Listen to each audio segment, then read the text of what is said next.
분 선생님 강의 감사합니다. 만성 콩팥병이라는 어떤 단어가 생겨난 지는 얼마 안 됐습니다. 저도 이제 레지던트 때 보면은 그때는 만성 신부전 이런 얘기 듣다가 2002년도부터 만성 콩팥병, 크로닉 키드니 디지즈라는 개념이 생겼습니다. 사실은 별다른 개념은 아니고요. CRF에서 이런 혈뇨나 단백뇨, 신장의 비교적 정상적인 환자까지 모두 포함한 사람들을 CKD라는 개념이 생겼고요. 여기에 대해서 이제 관리에 대해서 여러 가지 이야기들이 지금 나오고 있습니다. 오늘은 그 중에서도 혈압 관리와 그다음에 이것을 조절하기 위한 효과적인 약제에 대해서 두 선생님께서 얘기를 해주셨습니다. 한시영 선생님이 첫 번째 혈압 관리에 대해서 말씀해 주셨는데요. 지금 보면은 여러 가지 세 가지 측면, 카디오바스쿨 리스크를 줄이는 거, 레날 프로그레션을 막아주는 거, 그다음에 데스에 대한 세 가지 대해서 했는데 이걸 갖다가 다 생각하기는 어려울 것 같아요. 그래서 실제적으로 환자를 볼 때 타겟을 어떻게 생각하고 가시는지, 실제적으로 환자를 봤을 때 이제 어떻게 하시는지 그거에 대해서 잠깐 조금 강의하신 것에 대해서 서머리 겸 얘기해 주셨으면 감사하겠습니다. 네, 제가 아까 말씀드렸듯이 현재 이제 관점은 시각은 역시 사망률과 카디오베스큘라 이벤트를 줄여주는 데 초점이 맞춰져 있습니다. 그래서 실제 많은 선생님들이 이렇게 약을 처방하시다가 혈압이 떨어지면 신장 기능이 조금 나빠지는 걸 굉장히 우려를 많이 하시는데요. 아까 그런 연구 결과들에서 보여드렸듯이 그렇게 크게 심한 손상도 아니고 대개는 가역적이어서 금방 또 약을 끊으면 돌아오고는 하거든요. 그래서 트루 데미지는 아닌 것으로 보이기 때문에 신장 수치가 조금 너무 나빠지더라고 하더라도 너무 걱정은 마시고요. 환자를 GFR을 계속 모니터하시고 팔로우 하시면서 적절한 혈압 타겟이 도달하는지 현재까지 가이드라인 한 120 정도라고 아까 말씀드렸잖아요. 그 정도에서 잘 유지하시면서 이제 보시면 되겠습니다. 네, 지금 가이드라인이 좀 낮아져서 당황스러운 선생님도 굉장히 많을 거라고 생각하는데요. 이런 혈압 조절을 보면 저희가 흔히 J커브라는 얘기를 많이 듣잖아요. 그래서 하한선도 어느 정도는 저희가 조금 생각하면서 해야 될 것 같은데 거기에 대해서도 조금 의견 부탁드립니다. 이제 옛날에 이제 U-shape 또는 이제 J-shape 커브라고 해서 시스톨릭 블러드 프레셔가 너무 낮아지면 사망률이 증가한다 이런 게 있긴 있었습니다. 그런데 아직까지 이제 이 어떤 코호트나 어떤 집단을 연구하느냐에 따라서 그 결과가 조금 달라지긴 하는데 나라 자료를 이제 분석을 해보면 확실히 J 커브가 없지는 않습니다. 그런데 그런 사람들이 되게 좀 연약하고 이제 프레일리티까지 심한 사람들이 이제 그런 데서 이제 나타난 거기 때문에 하한선을 지금 당장 정할 수는 없겠지만은 시스톨릭 블러드 프레셔가 이제 100, 90 이렇게 떨어지면 사실은 환자분들이 많이 이제 어리지부터 컴플레인도 하시고 그런 사람들에 있어서 이제 이벤트가 조금 많이 발생하시는 것 때문에 너무 많은 아무리 환자가 좀 이제 잘 견딘다 하더라도 너무 혈압이 이제 시스톨릭 블러드 프레셔가 190 뭐 이렇게 떨어지면은 그건 좋지 않을 것으로 생각이 됩니다. 네. 그러니까 현재로서는 새로운 가이드라인이나 이런 데 맞춰서 본다 보면 가능하면 낮추고 환자들의 뭐 기립성 저혈압이나 이런 부작용이 없다 그러면은 가능하면 낮추되 100 정도까지를 하한선으로 정해서 치료하면 되지 않을까 생각이 됩니다. 그다음에 두 번째로는 한수영 선생님이 말씀해 주신 대로 신장내과 선생님들 입장에서 보면은 EGFR을 계속 주기적으로 팔로우하면서 변화를 보시는 게 좋지 않을까 이런 생각이 듭니다. 그 다음에 제가 이제 다른 곳에서 이렇게 강의를 하고 나면 질문 많이 듣는 게 있는데 선생님들은 아마 투석 환자들은 많이 보시지는 않을 텐데요. 투석 환자는 그러면 어떻게 조절을 해야 되느냐 이렇게 질문하시는 선생님도 꽤 되시는 것 같습니다. 투석 환자의 혈압 조절은 조금 다를 것 같은데 거기에 대해서도. 투석 환자들은 정말 이제 혈압 조절하기가 굉장히 어렵습니다. 아마 이제 개원가 선생님들이 아마 경험이 더 많으실 텐데요. 현재 가이드라인이 이제 투석 혈압 조절에 대해서는 투석 전에는 한 140 정도, 투석 후에는 130 정도로 이렇게 맞추라고는 돼 있습니다. 근데 그 갭이 너무 작지 않습니까?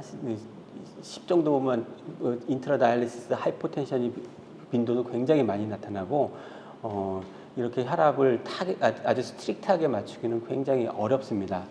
실제 이제 에피데미올로직 리서치를 보게 되면 시스톨릭 블러드 프레셔가 160 심지어는 어떤 연구에서는 170 이렇게 올라가도 사망률이 그렇게 줄어든다는 보고는 없고 오히려 140이나 이럴 때 하고 비슷한 그 사망률 효과를 보이는 거고 오히려 혈압이 낮을 때 아까 이제 J 커브가 있다고 말씀드렸는데 그럴 때 오히려 사망률이 올라가는 거로 돼 있기 때문에 이 점에 대해서는 환자의 컨디션이나 이런 걸 잘 살펴보시면서 약간 플렉서빌리티를 가지고 이제 조절을 하시는 게 좋겠습니다.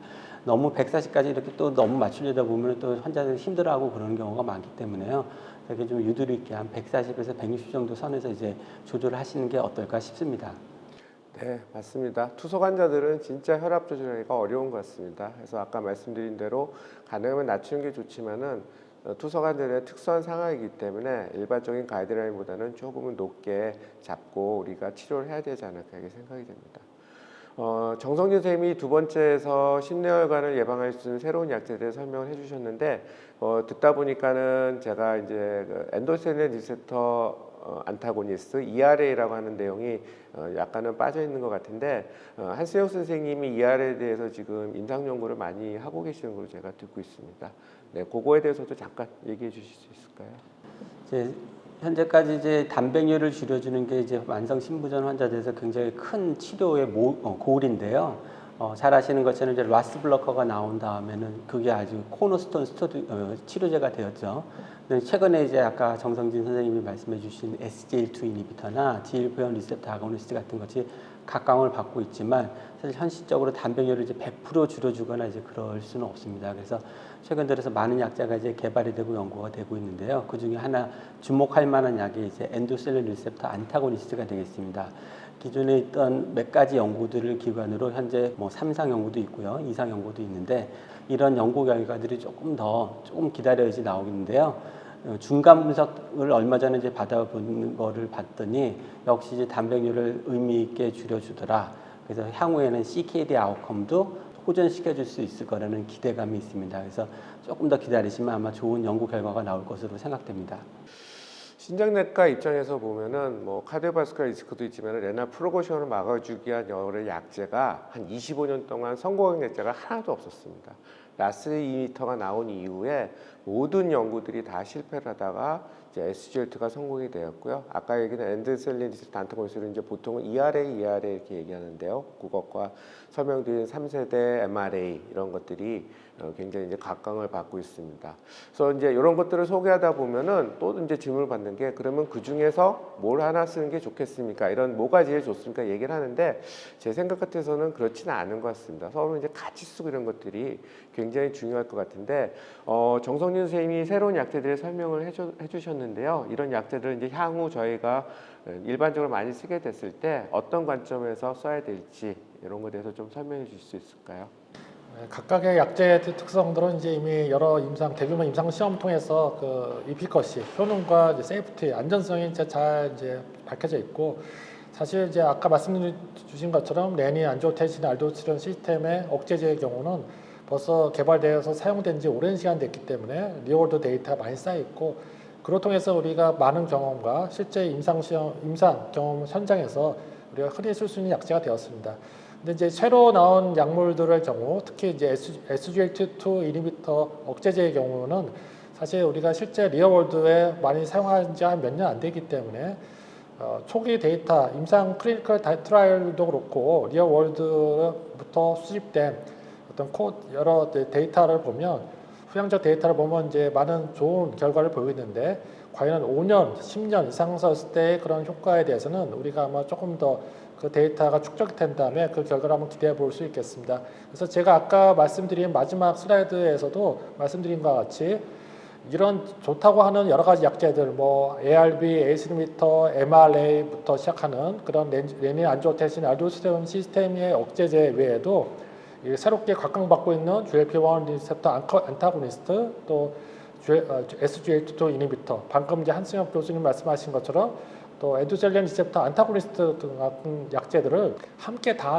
같이 해보면 어떤 이제 조합을 통해서 어떤 우리가 조금 더 나은 어떤 효과, 베네핏을 가져오지 않을까 하는 기대감이 있는데 물론 이제 각 약제의 특성이 있기 때문에 그 조합에 대해서는 우리가 한번 고려해 볼 수 있습니다. 그래서 지금 현재 많이 고안되고 있는 약제 컨비네이션으로는 SGLT2 이니비터 외에 여러 가지 ARB나 ACE 이니비터 또 방금 말씀하신 것처럼 엔도셀린 리셉터 안타고니스트 외에 대개 엔도셀린 리셉터 안타고니스트의 가장 큰 부정이 이제 플루이드 리텐션에 의한 뭐 하트 페일리어 이제 증상이기 때문에 그런 플루이드 리텐션을 이제 같이 상쇄해주면서 하는 어떤 다이루텍스 계열, 특히 이제 SGH2 억제제가 어떻게 보면 이뇨 작용이 같이 있기 때문에 그런 약제를 같이 컴비네이션했을 때의 효과 한번 우리가 한번 기대해 볼 수 있을 것 같습니다.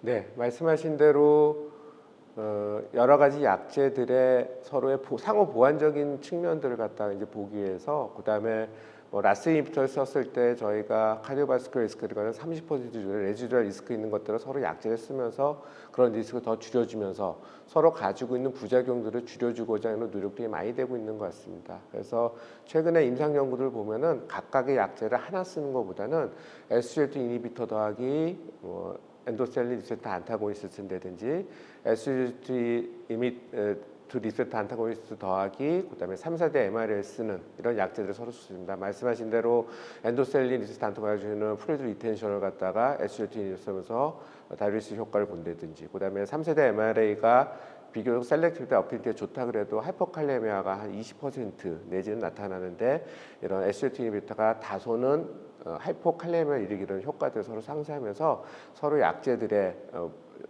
효과들을 갖다가 보완하기 위한 연구들이 많이 되고 있습니다. 그래서 앞으로는 어떤 약제가 더 좋느냐가 아니라 이런 약제들을 어떤 콤비네이션으로 잘 쓸 수 있느냐 이런 것들이 더 좋은 이런 치료 방법들이 되지 않을까 생각이 됩니다. 그래서 이제 시간이 다 돼서 이제 마지막 질문을 드리게 되는데 마지막 질문은 가장 기본적인 질문이 될 수 있습니다. 지금 말씀드린 여러 약제들은 아직까지는 보험 적용이나 우리가 쓸 수는 없습니다. 현재로서 쓸 수 있는 현재 이제 혈압약을 갖다가 어떻게 효과적으로 쓰자가 이제 최선의 방법일 것 같은데요. 특히 만성 꽃밥병 환자들은 혈압 조절이 굉장히 안 좋습니다. 그래서 이런 환자들을 현재 있는 혈압 약제를 어떤 콤비네이션을 쓰면 좋을지 이거에 대해서 마지막 질문 제가 드리고 싶습니다. 뭐 이미 나와 있는 KDIGO 가이드는 여러 가지 가이드라인에서 이미 혈압 CKD 환자에서 고혈압 약물 선택을 어떻게 할지에 대해서 이제 다 나와 있습니다.